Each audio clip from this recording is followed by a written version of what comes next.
주식이란 말 어렵죠? 오늘 같이 한번 알아볼게요.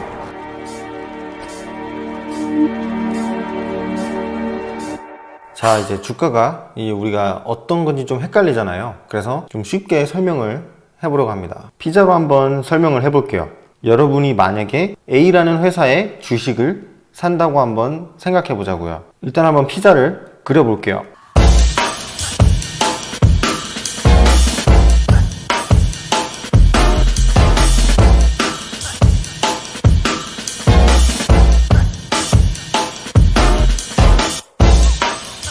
자, 이 피자를 여러분이 사려는 회사라고 한번 생각을 해봅시다.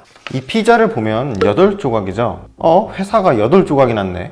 예를 들어 여기서 만약에 내가 주식 한 주를 샀다.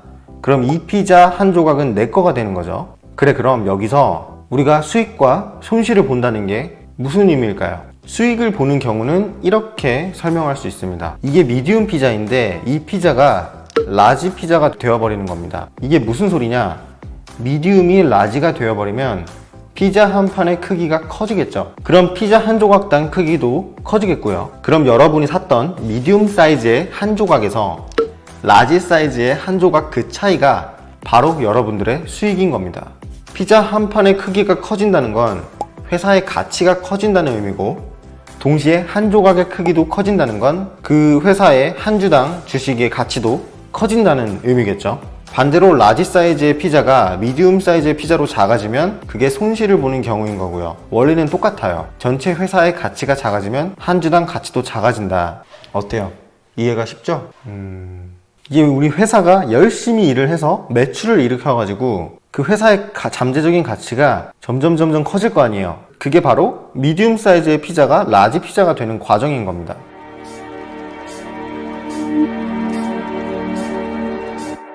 이제 이번에는 주식시장이 돌아가는 원리에 대해서 한번 얘기를 해보자고요.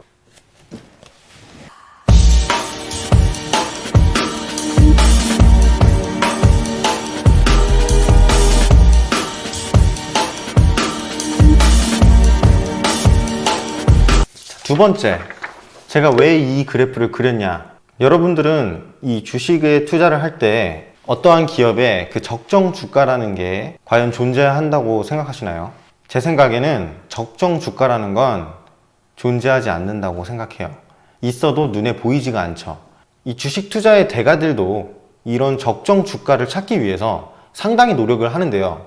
그래도 실패합니다. 그럼 이 그래프를 보시면 가운데 이 직선이 있죠. 이 직선 같은 경우는 이 적정 주가인데 눈에 보이지 않는 겁니다. 제가 그냥 기준을 잡고 그린 거예요. 그걸 타고 가는 이 곡선 그래프는 실제 주가인 겁니다. 실제 우리가 매매를 하는 주가라는 거죠. 그리고 저렇게 제가 표시를 한 부분이 우리가 실제로 매매를 하는 지점이라는 겁니다. 이 그래프를 통해서 우리가 얻을 수 있는 건 뭘까요? 이 금융시장에서 주가라는 건 심리가 상당히 크게 작용한다는 거죠. 어떠한 예를 들어 테슬라에 몰려가지고 테슬라가 주가가 확 올라가거나, 반대로 이 대중의 관심에서 멀어지는 그런 기업들 같은 경우는 이런 적정 주가 밑으로 빠지는 거죠. 어떻게 보면 저평가된 기업이라고 할 수 있는 거죠. 사람들이 관심을 갖지 않으니까 실제 주가는 밑으로 출렁이는 겁니다. 이런 것처럼 우리는 이 주식을 살 때 이렇게 적정 주가를 살 수 있는 게 아니라 실제 이렇게 출렁이는 이 흐름 안에서 매매를 하게 되는 겁니다.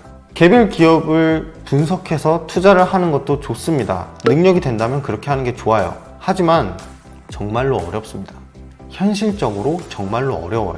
그래서 제가 자꾸 ETF를 하라는 겁니다. ETF를 하게 되면 여러 기업들을 한 번에 사는 효과를 얻을 수 있는데, 그렇게 되면 우리가 심리적으로 매매하기가 편하죠. 그 어떠한 한 기업을 분석할 필요도 없고 여러 기업들을 뭉쳐놓은 그 지수를 가지고 투자를 하기 때문에 훨씬 더 유리한 측면을 가지고 갈 수 있습니다. 이 그래프가 뜻하는 의미는 결국은 실제 우리가 어떠한 기업에 투자를 할 때 이 적정 주가를 찾는다는 건 사실상 불가능하다라는 겁니다. 그거를 알고 계셔야 돼요. 그걸 알고 모르고 차이는 엄청 큰 차이입니다. 항상 염두에 두셔야 돼요. 이 주식시장은 상당히 변동성이 큰 분야구나. 자, 제가 오늘 간단히 설명을 드렸어요. 첫 번째는 주식시장에서 수익과 손실이 발생하는 그런 원리를 좀 쉽게 설명을 드렸고, 두 번째는 이렇게 주식시장이 돌아가는 메커니즘에 대해서 한번 설명을 드렸습니다. 아주 기본적인 거예요. 여러분들이 이러한 점을 알고 투자에 임하셔야지 조금이라도 더 앞으로의 계획을 영리하게 가져가실 수 있을 겁니다.